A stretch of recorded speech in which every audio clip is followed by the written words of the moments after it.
Today we're going to learn the rational zero test. And the rational zero test says that if you have a polynomial and it has integer coefficients, then every rational root of this polynomial function will have this form, p over q. And p is the factors of the constant term, and q is the factors of the leading coefficient. So let's apply this to an example. We have a polynomial. The coefficients are all integers, so no fractions. That means all of the roots can be written in the format p divided by q. P represents all of the factors of the constant term,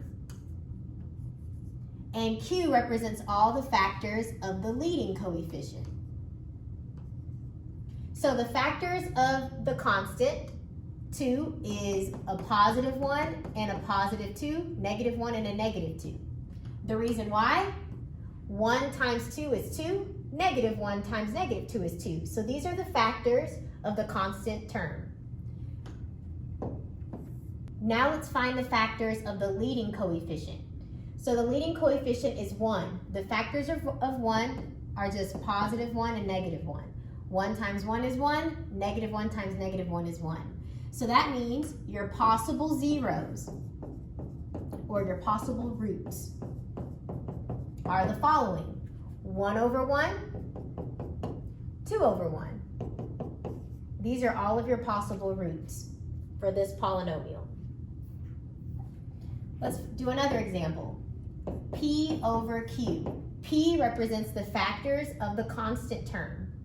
So the factors of negative 18 are 1, 2, 3, 6, 9, and 18.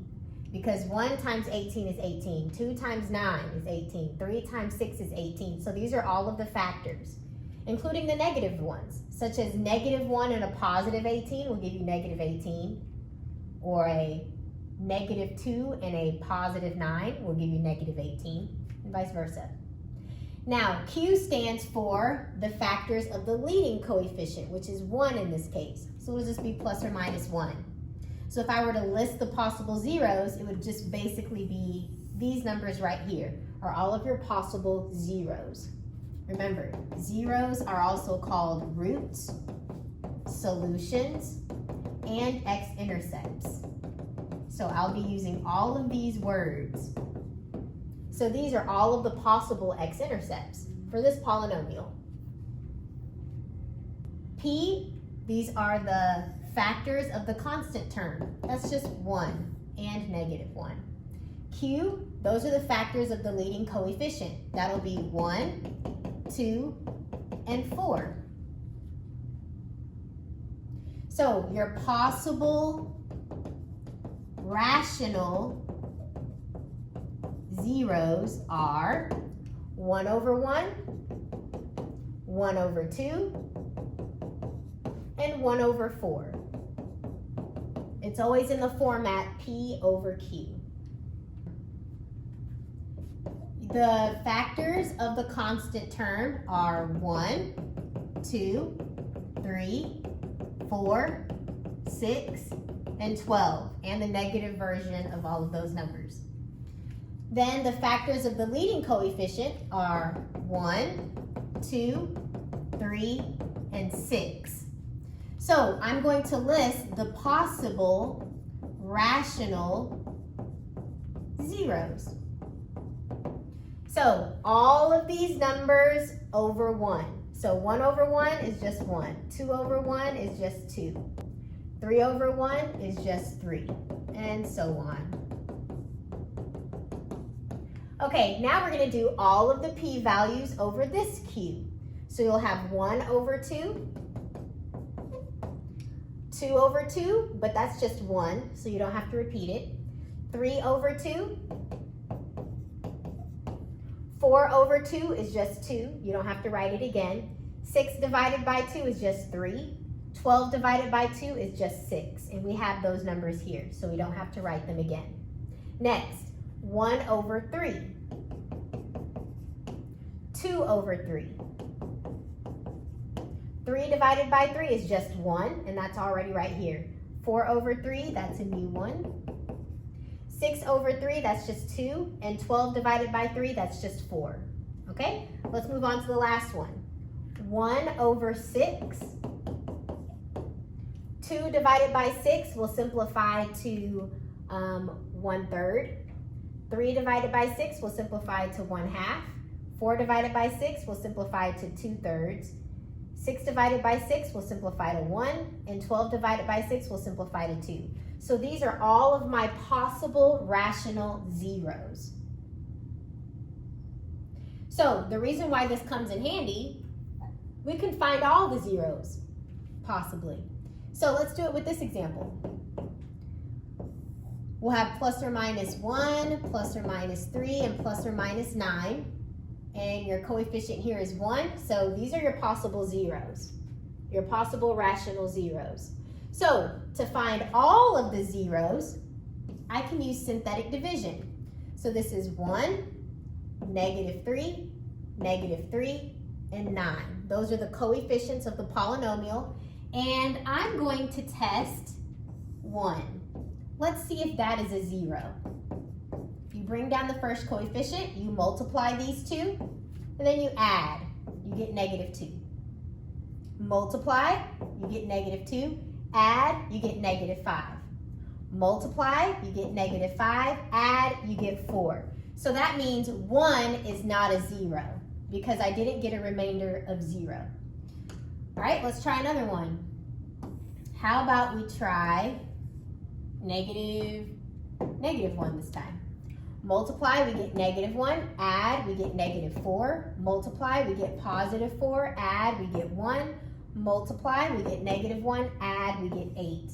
So -1 is also not a 0 because I got a remainder of 8 instead of 0. All right, let's try another number. Let's try 3. So bring down the 1. 3 times 1 is 3. Add, I get 0. 3 times 0 is 0. Add, I get -3.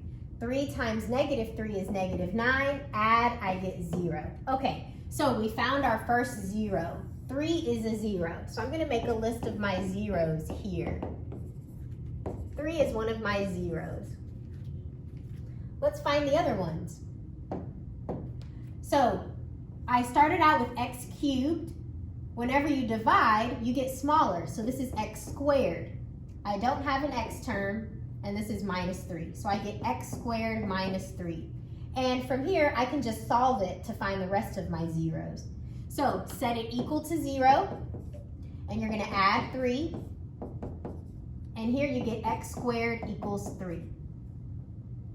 Now from here, we're going to do the square root of both sides.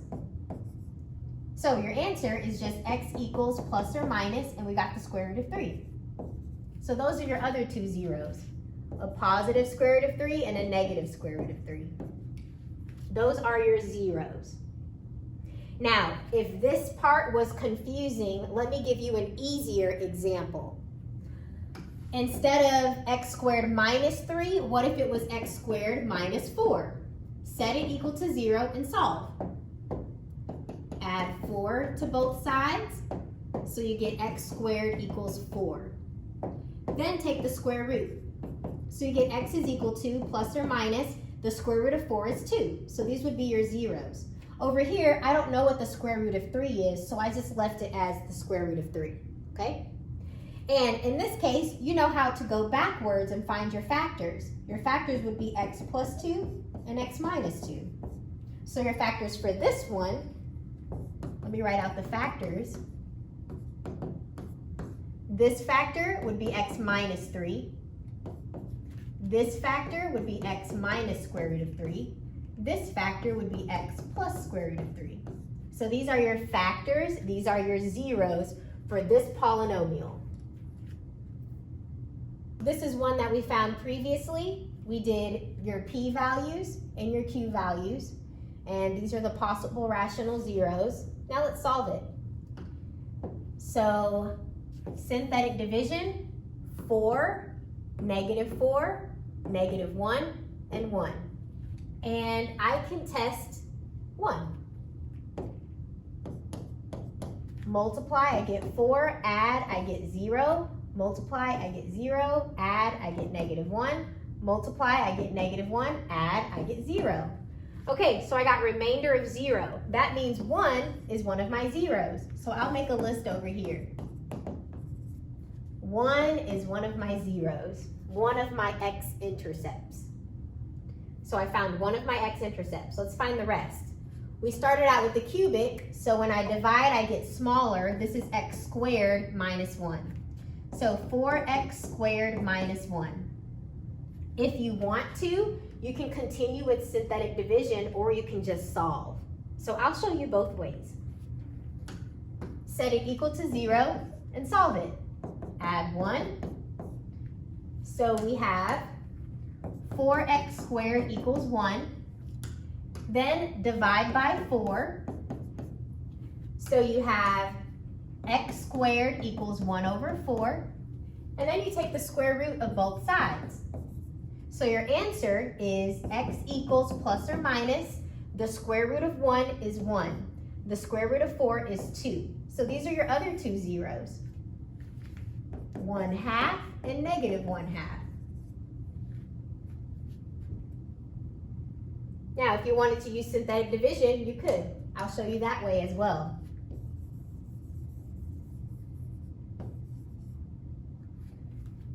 So, let's say I tested 1/2. Bring down the 4. 1/2 times 4 is 2.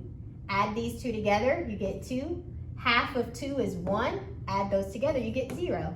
So you know that 1/2 is one of your zeros, which we have listed here and in your possible rational zeros. And then you can continue. So let me make some space. Now let's test -1/2. Bring down the first coefficient. -1/2 and 4, that's -2. Add them together, you get 0. So my remainder was 0. That means -1/2 is a 0. So you can keep on testing your list. You can keep on testing the zeros that you have in your list of possible zeros. So these are your zeros. And if you think backwards, guys, your factor is 2x plus 1 and 2x minus 1. This one will give you x minus 1. So this 0 will give you this factor. These zeros will give you these factors. Because if you think about it, 2x plus 1, set it equal to 0 and solve. You're going to subtract 1, and then you're going to divide by 2. That gave you the -1/2. This one, you have 2x minus 1, set it equal to 0. Add 1, you get 1. Then divide by 2. You get 1/2, which is what you have. So these are your factors. You have to be able to work backwards.